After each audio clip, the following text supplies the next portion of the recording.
सामने आप पहाड़ पे देख रहे होंगे जैसे कि क्रैक्स पड़े हुए हैं, दरारें पड़ी हुई हैं। दरअसल ये यहाँ से लोग जो हैं वो माइनिंग करते हैं, यानी कानकनी जिसे आप कहते हैं। माइंस ये हैं छोटी छोटी, बल्कि अंदर काफ़ी बड़ी हैं।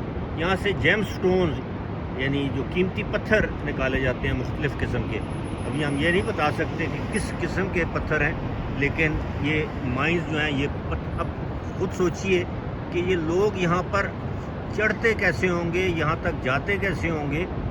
काफ़ी दुश्वार गुजार पहाड़। मैं डिस्क्राइब नहीं कर सकता कि इन पहाड़ों को किस तरह इनकी तारीफ़ की जाए। तारीफ़ से मुराद ये है कि बताया जाए कि ये पहाड़ कैसे हैं, लेकिन इंसान हर जगह पहुंच सकता है।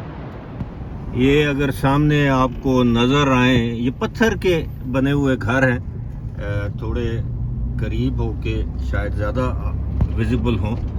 तो ये माइनिंग वाली जगह से लोग यहाँ से चल के जाते हैं और ये उनके घर हैं। सामने जो आपको नज़र आ रहे हैं ये छोटे छोटे पत्थर के घर। जी हाँ, अभी हम राका पोशी जो व्यू पॉइंट है वहाँ पे तो नहीं पहुँचे, लेकिन एक और जगह हम पहुँच आए हैं जहाँ से आप नज़ारा कर सकेंगे। किसका?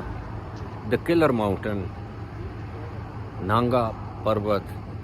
और फिर हम आपको दिखाएंगे जहाँ पे 3 जो माउंटेन रेंजेस हैं, यानी 3 पहाड़ी सिलसिले हैं, यानी काराकोरम, हिमालय और हिंदू कुश। वो पॉइंट भी आपको दिखाएंगे, लेकिन पहले नज़ारा करते हैं नांगा पर्वत का। तो जनाब ये बिल्कुल आपके सामने इस वक्त फोरग्राउंड में तो आपको पत्थर नज़र आ रहे होंगे, लेकिन बिल्कुल सामने आपको जो सबसे ऊंची चोटी नज़र आ रही है ये है जनाब द किलर माउंटेन, नांगा पर्वत। और मुझे बड़ा अफसोस था जब प्लेन में यानी स्कर्दू, इस्लामाबाद से स्कर्दू आते हुए या जाते हुए हम इसको मिस कर गए थे, क्योंकि उस दिन मौसम बड़ा ख़राब था। बड़े गहरे काले स्याह बादल थे, अभी भी बादल हैं, लेकिन हमारी खुशकिस्मती कि इस वक्त नांगा पर्वत को हम देख सकते हैं। और ये इस वक्त यहाँ पर तकरीबन शाम के 4:45 का वक्त है, बल्कि आप समझिए कि 5 का वक्त है। और सूरज ज़ाहिर है पहाड़ की चोटी पर आखिरी वक्त तक उसकी किरणें पड़ती रहती हैं। तो मेरे लिए ये बड़ा एक्साइटिंग मोमेंट है। यकीनन आप लोगों के लिए भी एक्साइटिंग मोमेंट होगा। यहाँ पर कुछ और लोग भी इसका नज़ारा कर रहे हैं।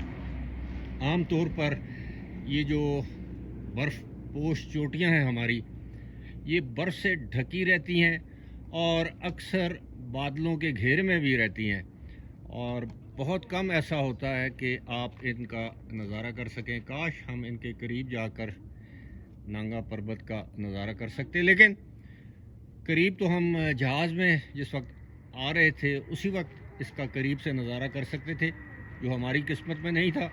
लेकिन जिस तरह मैंने बताया कि आई एम एक्साइटेड, काफ़ी जिसे कहते हैं ना कि खुशी महसूस हो रही है, क्योंकि मैं पहली मर्तबा इस तरह नांगा पर्वत को खुद देख रहा हूँ और आपको कैमरे की आंख से दिखा रहा हूँ।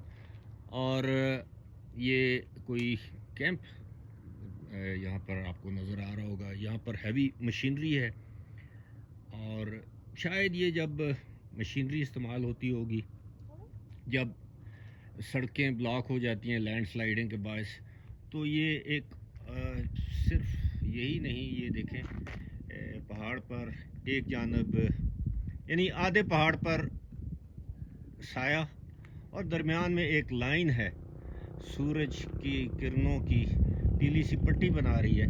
ये दिलकश नज़ारे, जिस तरह मैं बार बार कह चुका हूँ कि कैमरे की आंख इसको आपको उस तरह नहीं दिखा सकती इन नज़ारों को, जिस तरह आपकी अपनी आंख या आप अपनी आंख से इनको देखकर इनसे लुत्फ़अंदोज़ हो सकते हैं। और अभी तो राका पोशी पॉइंट भी बाकी है, और इसके अलावा جو میں نے بتایا ہے کہ جو 3 جہاں پہاڑی سلسلے ملتے ہیں، کوہ ہمالیہ، کوہ ہندو کش اور کراکورم، یہ 3 پہاڑی سلسلے جہاں پر ملتے ہیں اس کا نظارہ بھی آپ کو کروائیں گے انشاءاللہ۔